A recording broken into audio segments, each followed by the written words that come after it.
Assalamualaikum warahmatullahi wabarakatuh. Kali ini kami kelompok 3 akan memenuhi tugas MK ekonomi manajerial, yaitu observasi ke apotek Harman Parma yang lokasi masih di Kerawang di Jalan Manunggal, RT 01 RW 03, Desa Tegal Sawah dan Kerawang Timur. Sudah ada owner ya Teh ya? Bidannya berarti ya? Bidan dari apotek ini, dan bukan hanya apotek berarti sekaligus dengan pembukaan praktek. Tapi yang kita bahas kali ini cuma masalah apoteknya saja. Terima kasih sudah menyempatkan waktunya Teh. Ini saya ingin bertanya beberapa pertanyaan. Paling yang pertama kayak gimana sih latar belakang dari apotek ini? Kalau untuk berdirinya Apotek Harman Parma itu pada tahun 2019 bulan September, berarti sampai sekarang udah 2 tahun lebih ya. Cuman kalau untuk latar belakang lebih jelasnya mah yang tahu hanya yang punyanya.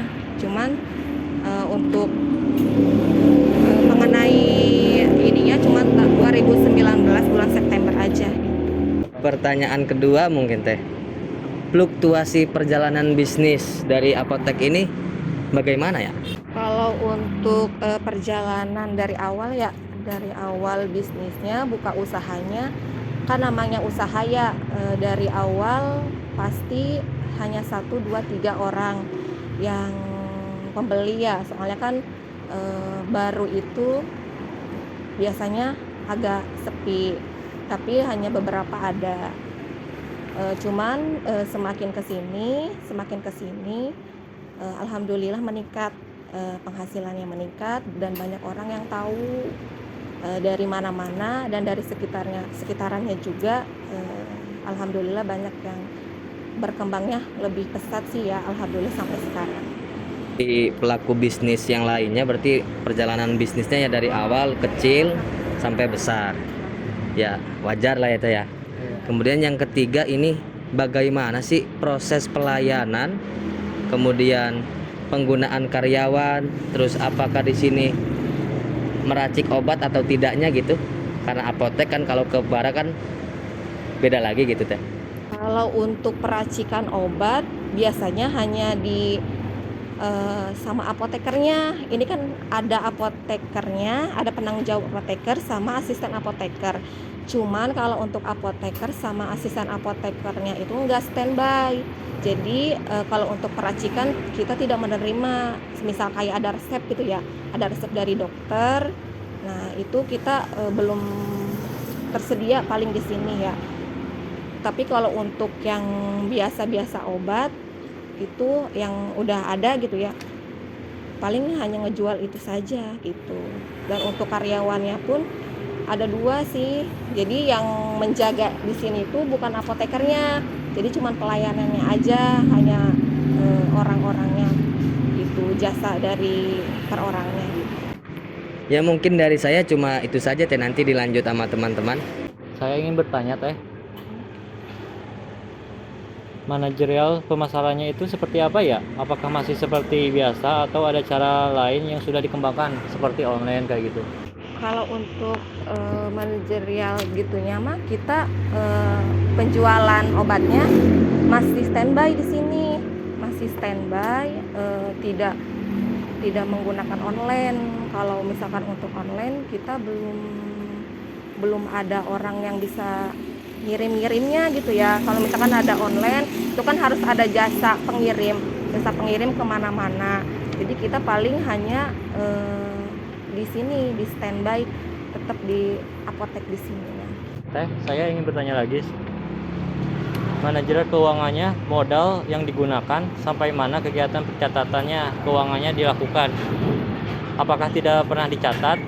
Ada percatatan sederhana atau sudah komputerisasi? Kalau untuk modal kita modal sendiri ya, dan untuk pemasukan dan pengeluaran setiap per hari sampai per bulan kita cukup lengkap ya. Kita cukup selengkap soalnya kita nanti per bulan suka ada kunjungan dari dinas, entah itu per bulan entah berapa bulan. Nah itu biasanya suka ditanyain, makanya kita dari pengeluaran pemasukan itu ada data secara manual, sederhana gitu ya kalau manual, dan secara komputer gitu ya, komputer itu ada pokoknya per hari dari pengeluaran sampai pemasukan tuh per hari sampai per bulannya ada dan lengkap ya. Nah ini teh saya mau bertanya mengenai manajerial penentuan harga produk. Jumlah barang obat yang keluar itu per harinya berapa ya? Kalau untuk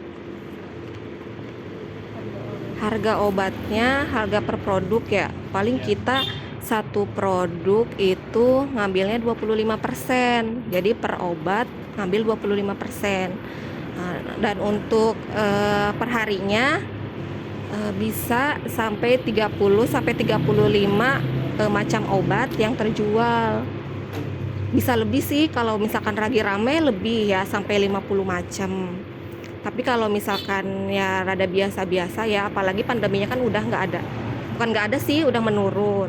Ya paling 30 sampai 35%, 35 yang terjual dari pagi sampai malam, bisa lebih juga bisa sih. Nah, tapi kan tergantung Dalam menghadapi kondisi pandemi Covid selama ini, keputusan yang dilakukan Teteh untuk apotek dalam menghadapi Covid saat ini gimana Teh? Kalau untuk pandemi ya, dulu kan sebelum pandemi kita ya biasa ya. Sekarang udah ada cuci tangan, jadi udah disediain cuci tangan di depan. Terus udah disediain di depan hand sanitizer ya.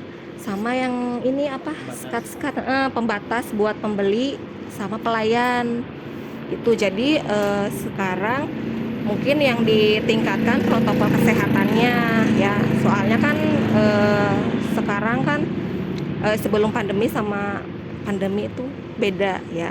Jadi mungkin yang difokuskan ya protokol kesehatannya. Dan tapi kalau untuk penjualannya mah alhamdulillah meningkat ya. Untuk penjualannya banyak yang keluar obat perharinya ya. Assalamualaikum warahmatullahi wabarakatuh. Saya Haji Fakul Sofa. Berikut video yang tadi adalah video observasi kita di Apotek Harman Pharma. Apotek Harman Pharma berdiri pada September 2019. Fluktuasi perjalanan bisnis Apotek Harman Pharma ketika awal berdiri cukup berat karena hanya beberapa orang saja yang membeli di Apotek Harman. Kemudian setelah beberapa tahun kemudian di tahun 2022 alhamdulillah Apotek Harman Pharma sudah berkembang. Bahkan di saat ini Apotek Harman Pharma terdapat bidan juga. Proses pelayanan yang dilakukan di Apotek Harman Pharma hanya melakukan pelayanan jual beli obat pada saat awal berdirinya. Tetapi untuk sekarang itu ada bidan juga yang melakukan proses persalinan. Pelayan yang ada di Apotek Harman Pharma itu ada dua sebagai pelayan, yang satu sebagai bidan dan yang satu sebagai apoteker. Jadi tenaga kerja yang ada atau SDM yang ada di Apotek Harman Pharma ada 4. Yang pertama apoteker, yang kedua bidan, dan yang ketiga itu sebagai pelayan. Assalamualaikum warahmatullahi wabarakatuh. Saya Bayu Fikir Jali akan menjelaskan mengenai keuangan di Apotek Harman Pharma ini.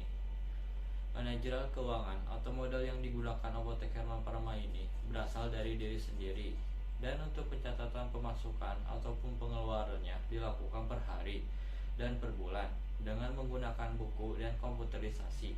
Karena setiap beberapa bulan sekali ada kunjungan dari Dinas tentang Keuangan Apotek. Data yang terdiri ada yang secara sederhana dan komputerisasi. Manajerial penentuan produknya, jumlah barang yang keluar setiap harinya kurang lebih dari 30 produk. Tetapi saat pandemi, apotek ini bisa menjual 50 produk per harinya. Dari setiap produk, apotek ini mengambil keuntungan 25%, dan hasil penjualan produknya akan menjadi modal untuk terus mengembangkan apotek Herman Pharma. Mungkin itu yang dapat saya sampaikan. Sekian dari saya, terima kasih. Assalamualaikum warahmatullahi wabarakatuh. Saya Priyanti akan menjelaskan mengenai proses pemasaran di Apotek Herman Pharma. Manajerial pemasaran Apotek Herman Pharma hanya melakukan di kios ruko saja atau standby di apotek saja. Saat penjualan apotek meningkat, segmentasi apotek menghasilkan kelompok-kelompok pasar yang berbeda, yang kemudian dipilih kelompok pasar yang akan menjadi target sasaran untuk pemasaran produk dan pelayanan kefarmasian apotek. Apotek Herman Pharma ini juga dalam menghadapi COVID-19 menyediakan tempat cuci tangan dan hand sanitizer dan pembatas antara pembeli. Mungkin itu yang dapat saya sampaikan. Sekian, terima kasih. Wabillahi taufiq wal hidayah. Wassalamualaikum warahmatullahi wabarakatuh.